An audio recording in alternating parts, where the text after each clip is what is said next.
प्यारे बच्चों, कोविड-19 के कारण आप सभी अपने अपने घरों में रहकर ही अपनी पढ़ाई कर रहे हैं। ऐसे समय में आप अपनी पढ़ाई को रोचक तरीके से सीख समझ सकें, इसके लिए झारखंड सरकार द्वारा प्रस्तुत किया जा रहा है हमारा दूरदर्शन हमारा विद्यालय कार्यक्रम।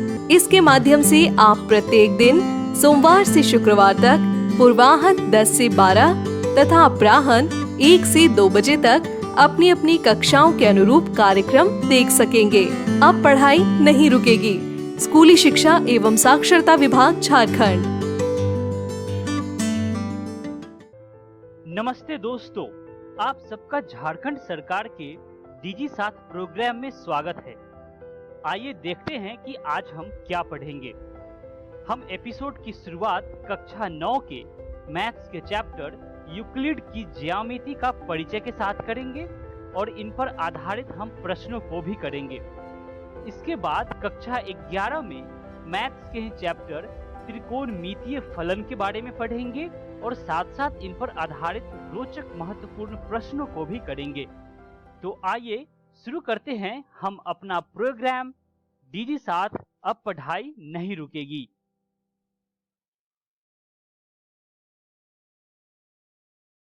नमस्कार दोस्तों, आज हम कक्षा 9वीं की गणित का पाठ 5 पढ़ने वाले हैं, जिसका नाम है यूक्लिड की ज्यामिति का परिचय। इस पाठ को हमने 2 भाग में बांटा है। आज हम यूक्लिड की ज्यामिति का परिचय का भाग 1 पढ़ने वाले हैं। आज की इस वीडियो में हम पढ़ेंगे परिचय और यूक्लिड की परिभाषाएं।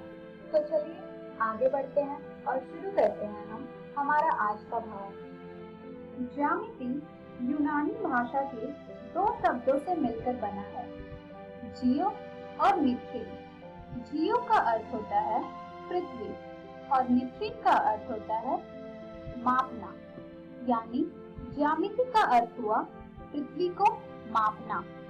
इससे हमें यह प्रतीत होता है कि ज्यामिति का उद्गम भूमि मापने की आवश्यकता के कारण हुआ है। गणित की इस शाखा का अध्ययन विभिन्न रूपों में प्रत्येक प्राचीन सभ्यताओं द्वारा किया गया, चाहे वो चीन हो, भारत हो, यूनान हो इत्यादि। इन सभ्यताओं के लोगों को अनेक व्यवहारिक समस्याओं का सामना करना पड़ा, जिनमें ज्यामिति के विकास की विभिन्न प्रकार से आवश्यकता पड़ी। पर क्या ज्यामिति का अर्थ सिर्फ मापना होता है? नहीं, ज्यामिति का अर्थ कुछ कथनों को सिद्ध करना भी होता है, जिसके बारे में अभी आप जानेंगे। एक यूनानी गणितज्ञ थेल्स को यह श्रेय जाता है कि उन्होंने सबसे पहली ज्ञात उत्पत्ति प्रदान की। यह उत्पत्ति इस कथन की थी कि वृत्त का व्यास वृत्त को समद्विभाजित करता है। समद्विभाजित यानी कि 2 बराबर भागों में विभाजित करता है, जैसा कि आप देख रहे हैं। यह हमारा वृत्त है, जिसमें हमारा व्यास वृत्त को 2 बराबर भागों में बांट रहा है। थेल्स के एक सबसे प्रसिद्ध शिष्य पाइथागोरस थे, जिनका नाम आपने अवश्य सुना होगा। पाइथागोरस और उनके साथियों ने अनेक ज्यामितीय गुणों की खोज की और ज्यामिति के सिद्धांतों का अत्यधिक विकास किया। यह प्रक्रिया 300 ईस्वी पूर्व तक जारी रही और उसी समय मिस्र के अलेक्जेंड्रिया में गणित के एक शिक्षक यूक्लिड ज्यामिति पर और उसके सिद्धांतों पर खोज कर रहे थे। और ज्यामिति के गुणों की खोज के बाद हम यूक्लिड को ज्यामिति के पिता कहने लगे। यूक्लिड ने उस समय तक ज्ञात गणित के सभी ज्ञान को एकत्रित किया और एलिमेंट्स नामक अपनी प्रसिद्ध ग्रंथ के रूप में उसे व्यवस्थित किया। यूक्लिड का प्रसिद्ध ग्रंथ था एलिमेंट्स। उन्होंने एलिमेंट्स को 13 अध्यायों में विभाजित किया, जिनमें से प्रत्येक को पुस्तिका माना जाता है। इन पुस्तिकाओं ने समस्त विश्व की ज्यामिति संबंधित समझ को आने वाली पीढ़ियों तक प्रभावित किया। यूक्लिड के समय के यूनानी गणितज्ञों ने ज्यामिति को उस विश्व का एक सिद्धांतीय प्रतिमान सोचा जिनमें वो रहते थे, यानी कि बिंदु, रेखा या पृष्ठ इत्यादि की अवधारणाएं उन वस्तुओं से स्थापित की गई थी जो उनके आसपास थी। आकाश और उनके आसपास के ठोसों के अध्ययन के आधार पर एक ठोस वस्तु की सिद्धांतीय ज्यामितीय अवधारणा विकसित की गई। एक ठोस का आकार होता है, माप और स्थिति होती है तथा उसे एक स्थान से दूसरे स्थान तक ले जाया जा सकता है। इसकी परिसीमाएं पृष्ठ कहलाती हैं। पृष्ठ की परिसीमाएं वक्र या सीधी रेखाएं होती हैं। इन रेखाओं के सिरे बिंदु होते हैं।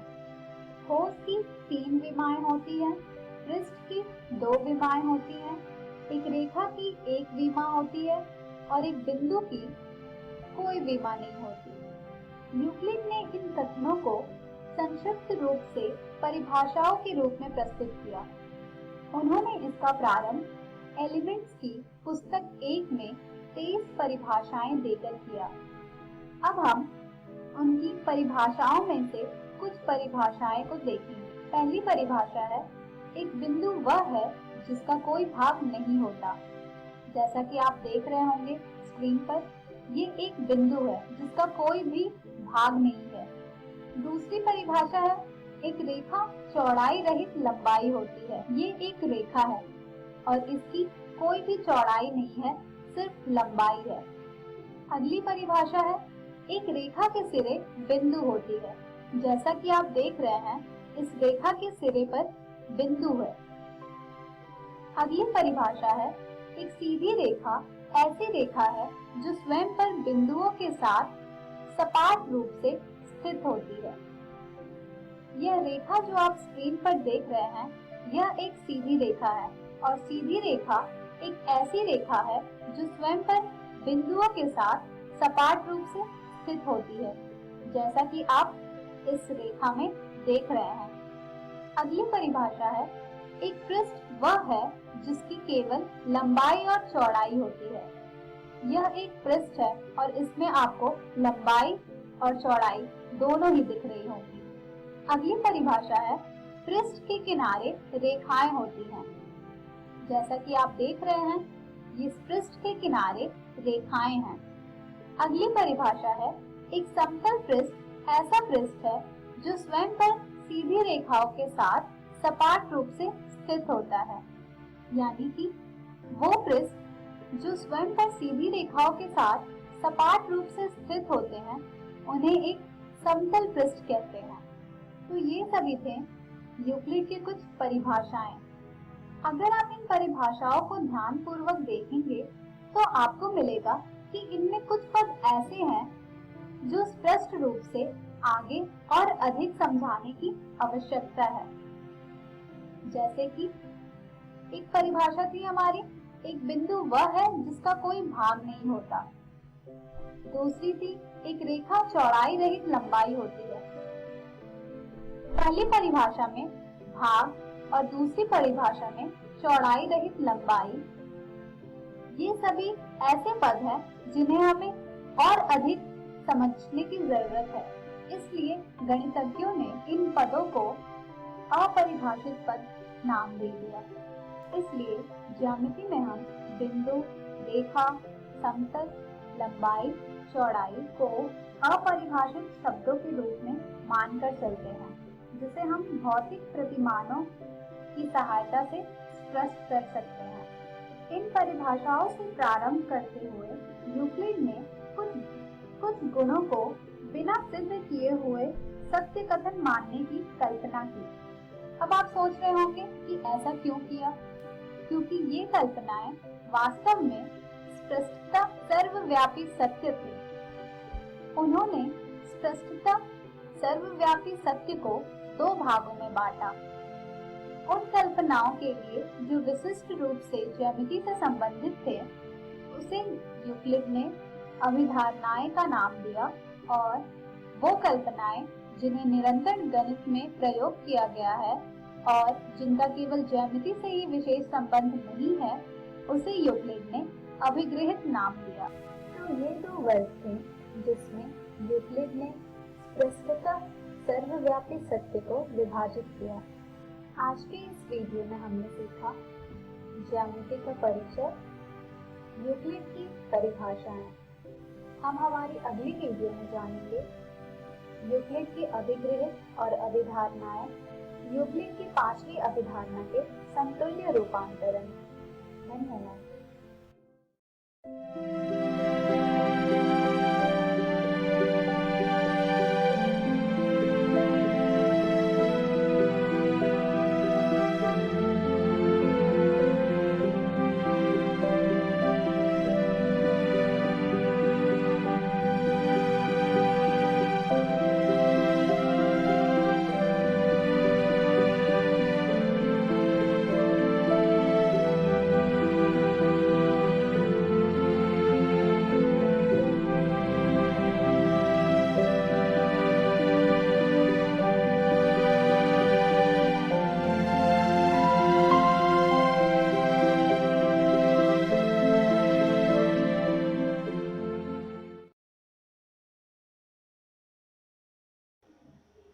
नमस्कार दोस्तों, आज हम पढ़ने जा रहे हैं कक्षा 11वीं के गणित का अध्याय त्रिकोणमितीय फलन भाग 1।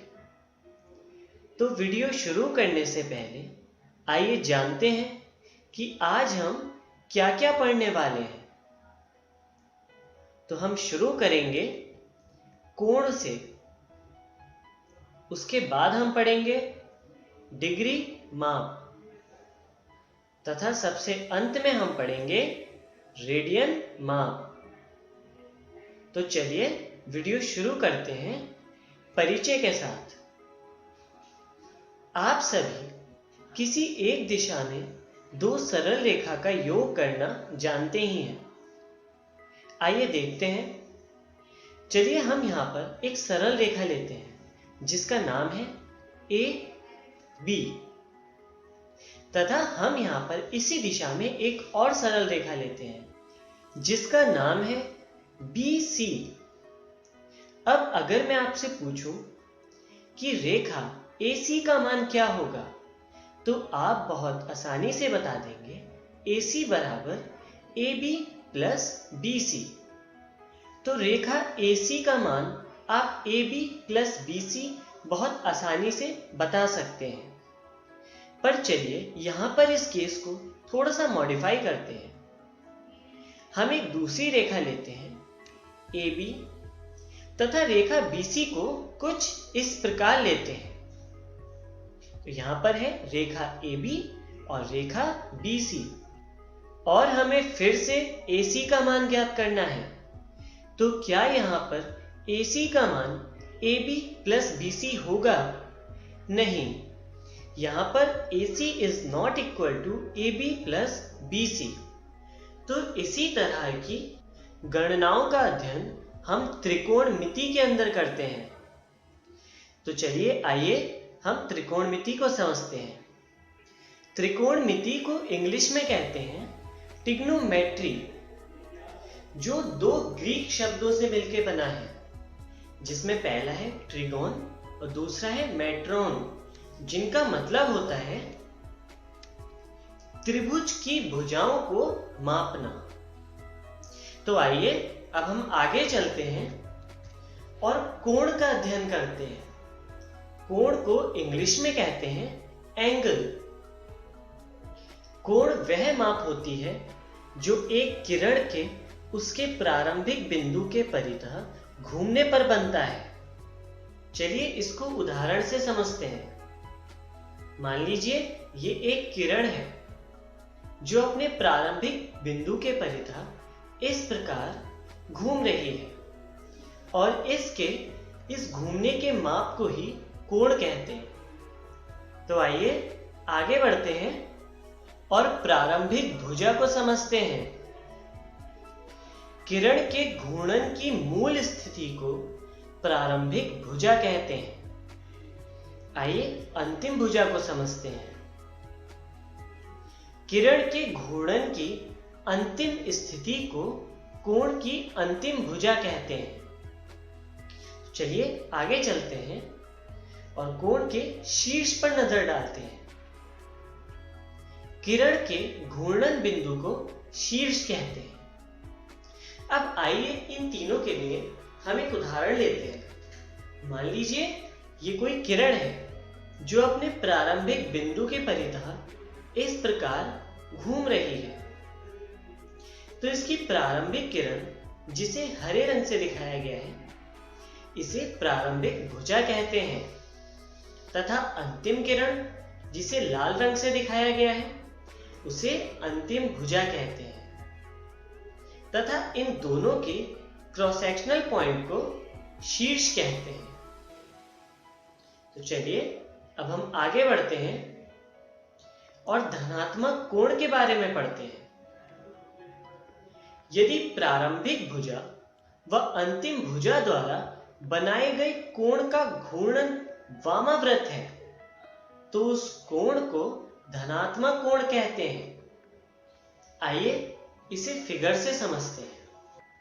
यहां पर हम एक प्रारंभिक भुजा लेते हैं जो वामाव्रत यानी एंटी क्लॉकवाइज घूम रही है। तो एंटी क्लॉकवाइज घूमने की वजह से इस कोण को धनात्मक कोण कहते हैं, जहां पर भुजाओं के नाम इस प्रकार है। यह प्रारंभिक भुजा, यह अंतिम भुजा तथा यह है शीर्ष बिंदु। अब आइए हम ऋणात्मक कोण के बारे में पढ़ते हैं। यदि प्रारंभिक भुजा व अंतिम भुजा द्वारा बनाए गए कोण का घूर्णन दक्षिणाव्रत है तो उस कोण को ऋणात्मक कोण कहते हैं। दक्षिणाव्रत का मतलब होता है एंटी क्लॉकवाइज। आइए हम इसे फिगर से समझते हैं। इसके लिए हम एक प्रारंभिक भुजा लेते हैं जो दक्षिणाव्रत यानी क्लॉकवाइज डायरेक्शन में घूम रही है। तो क्लॉकवाइज यानी दक्षिणावर्त दिशा में घूमने की वजह से इस कोण को ऋणात्मक कोण कहते हैं, जहां पर ये हमारी प्रारंभिक भुजा है, ये अंतिम भुजा तथा ये शीर्ष बिंदु है।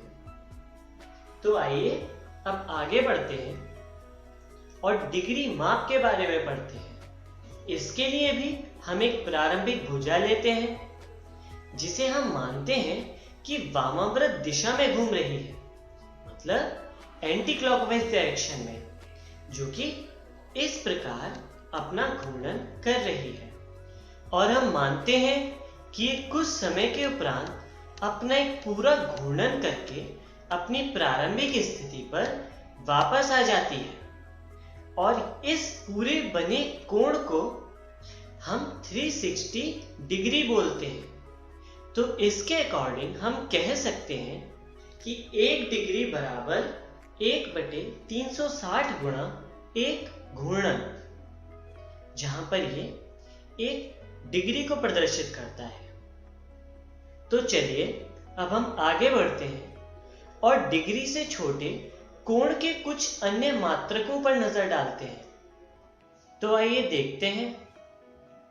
यहां पर हम 1 डिग्री को लिख सकते हैं 60 मिनट, जिसको इस प्रकार प्रदर्शित किया जाता है। मिनट के लिए हम संख्या को उसके ऊपर डैश लगाकर लिखते हैं। तो आइए देखते हैं कि मिनट से छोटी यूनिट क्या होती है। तो 1 मिनट को लिखा जा सकता है 60 सेकेंड्स, जिसको इस प्रकार प्रदर्शित किया जाता है। यहां पर सेकंड के लिए संख्या के ऊपर डबल डैश लगाए जाते हैं। तो चलिए अब हम आगे बढ़ते हैं और कोण को डिग्री में मापने के कुछ उदाहरण देखते हैं, जिसमें पहला उदाहरण इस प्रकार है। यहां पर हम एक किरण लेते हैं जो एंटी क्लॉकवाइज यानी वामाव्रत दिशा में एक कोण बनाती है। तो अगर आप ध्यान से देखें तो यह कोण लंबवत कोण से आधा है, तो इसलिए इसको हम बोलेंगे 45 डिग्री। आइए अगला उदाहरण देखते हैं। इसमें भी हम एक रे लेते हैं जहां पर दूसरी रे इससे इस तरह कोण बना रही है, जो कि एक लंबवत कोण है, इसलिए इसको हम बोलते हैं 90 डिग्री। आइए अगला उदाहरण देखते हैं, जिसमें हमारी पहली किरण इस प्रकार है तथा कोण बनाने के बाद अंतिम किरण इस प्रकार है। तो यह हमारा पूरा कोण 180 डिग्री कहलाता है, इसलिए सरल रेखा पर बने कोण को 180 डिग्री कोण कहते हैं। आइए आखिरी उदाहरण देखते हैं। यहां पर हमने प्रारंभिक किरण बनाई है तथा इससे एक कोण बनाती हुई अंतिम किरण इस प्रकार है। तो अगर आप ध्यान दें तो ये कोण क्लॉकवाइज यानी दक्षिणावर्त दिशा में बन रहा है, इसलिए ये कोण ऋणात्मक यानी नेगेटिव होगा और इसको हम इस प्रकार लिखेंगे -45 डिग्री।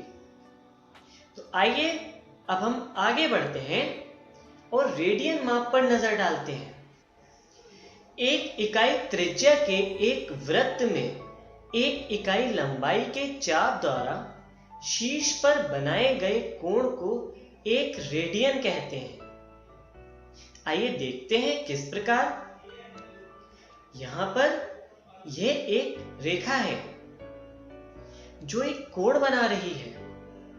अब यदि हम इन दोनों को त्रिज्या मान के एक वृत्त खींच दें तो इस कोण के द्वारा यदि वृत्त के चाप की लंबाई 1 इकाई है तो यह कोण एक रेडियन कोण कहलाता है। तो चलिए आगे बढ़ते हैं और कोण तथा पाई के बीच संबंध देखते हैं।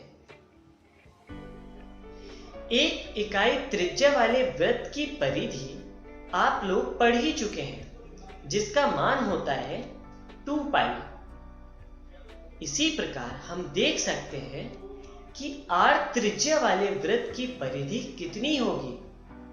तो यदि एक इकाई त्रिज्या वाले वृत्त की परिधि 2 पाई होगी तो r त्रिज्या वाले वृत्त की परिधि 2 पाई r होगी। अब आइए हम एक सूत्र का प्रयोग करते हैं जो होता है कोण बराबर चाप बटे त्रिज्या। इसके लिए हम एक पूरे घूर्णन का कोण देखते हैं। तो एक घूर्णन में बना कोण होता है चाप बटे त्रिज्या। तो टोटल चाप हमारी कहलाएगी वृत्त की परिधि, जो कि होगी 2 पाई r, और वृत्त की त्रिज्या होगी r। तो इस प्रकार एक घूर्णन में बने कोण का मान हमें मिल जाता है 2 पाई, और इसलिए हम 2 पाई को 360 डिग्री के इक्विवेलेंट भी बोल सकते हैं। तो आइए अब हम आगे बढ़ते हैं और रेडियन तथा वास्तविक संख्याओं के मध्य संबंध देखते हैं। इसके लिए हम एक वृत्त लेते हैं।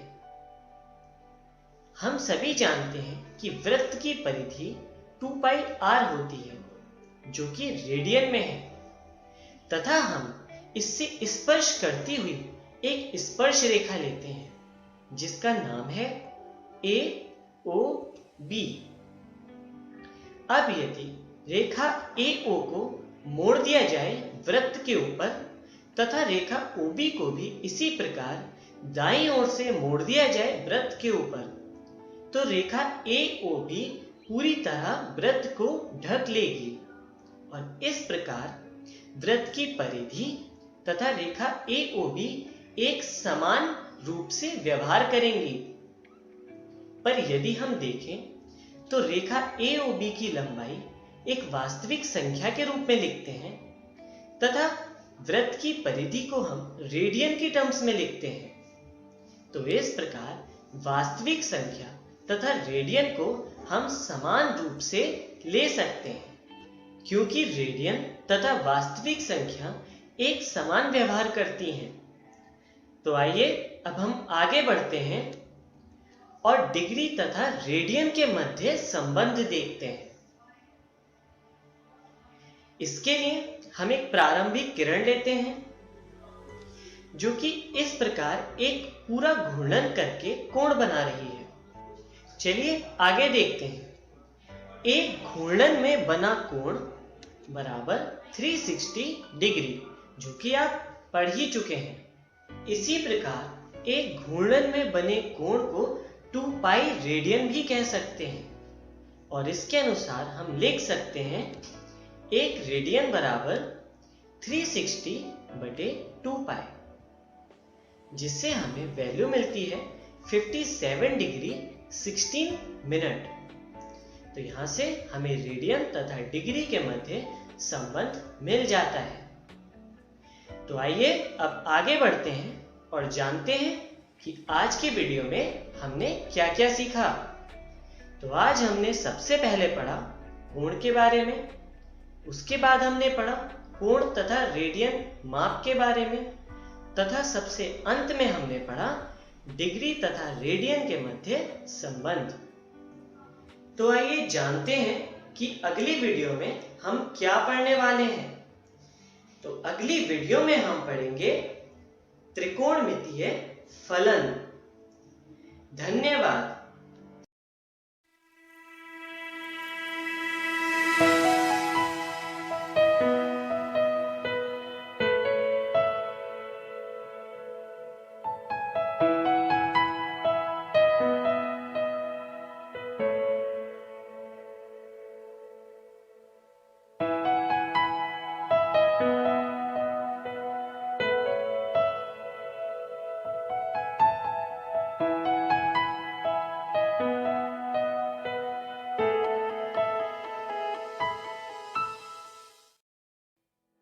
नमस्ते दोस्तों, डीजी 7 के आज के एपिसोड में आशा करता हूं कि आपको बहुत कुछ सीखने को मिला होगा। आइए देखते हैं कि आज हमने क्या क्या पढ़ा। आज हमने कक्षा 9 में यूक्लिड की ज्यामिति का परिचय को पढ़ा और उन पर आधारित प्रश्नों को भी किया। इसके बाद कक्षा 11 में त्रिकोणमितीय फलन को पढ़ा और साथ साथ इन पर आधारित प्रश्नों को भी किया। आइए देखते हैं कि हम कल क्या पढ़ेंगे। दोस्तों, हम कल कक्षा 9 में विज्ञान के पाठ जीवन की मौलिक इकाई को पढ़ेंगे और इसके बाद कक्षा 11 में भौतिकी के अध्याय सरल रेखा में गति को पढ़ेंगे। इस प्रसारण से संबंधित सुझाव, अपने प्रश्न इत्यादि आप हमें jcertrg@gmail.com तथा टोल फ्री नंबर 1800 5728 585 पर संपर्क कर सकते हैं।